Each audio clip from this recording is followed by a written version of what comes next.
that we cannot continue to take our disagreements to the judiciary. If anything, we are surrendering the legitimacy of the houses to the judiciary. And the only beneficiaries of these litigations are those people the Speaker was talking about. The vexatious litigants are the only beneficiaries, and of course, the good people. I do not want to run into trouble with lawyers, but they are the only other beneficiaries of those litigations. So I would really encourage Parliament, if Parliament actually has the power to constitute itself into a court, how does one court take another court to court? You know, it really must be something that Parliament must really think about. And members from across the divide should be able to provide leadership in a manner that we can be able to create consensus on issues that affect the Houses of Parliament.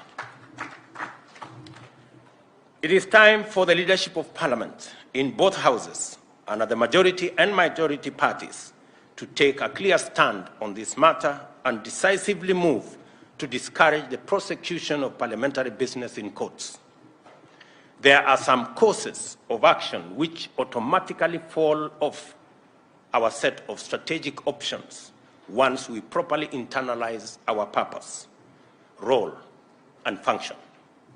For parliamentarians, court litigation is such a course of action. Let us resolve our issues within Parliament. As earlier observed, the National Assembly is essential to the proper functioning of government and the achievements of development aspirations. It holds immense power with fundamental implications over every dimension of national endeavor. This power, however, must be exercised with prudence, restraint, and a strong sense of sustainability, especially as pertains to matters budgeting. I agree entirely that we must cut the cloth that fits us. We cannot continuously have an oversized budget and imagine that there will be some miracles that will happen.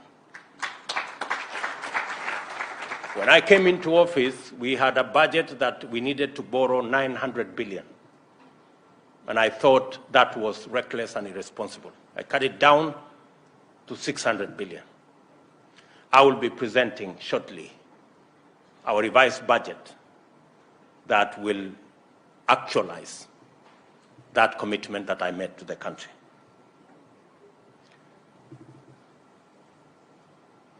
The context of national budgetary decision-making, balancing limited resources against the demanding needs for equitable allocation and avoidable obligations, makes hard and unpopular decisions inevitable.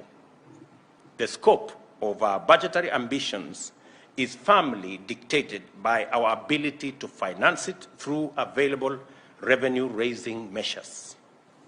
Service delivery depends on appropriation of available resources, and it is quite clear that not every item we deem urgent and necessary will be financed.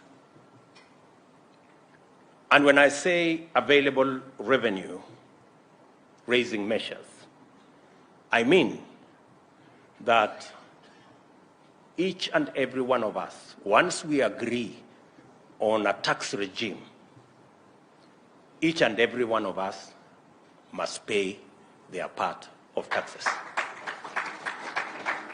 We cannot continue to operate in a space where those in power exempt themselves from paying taxes using all manner of instruments,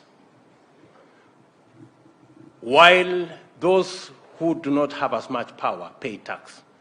All I am saying is that the good people who are used to exempting themselves from paying tax, their day is up every citizen.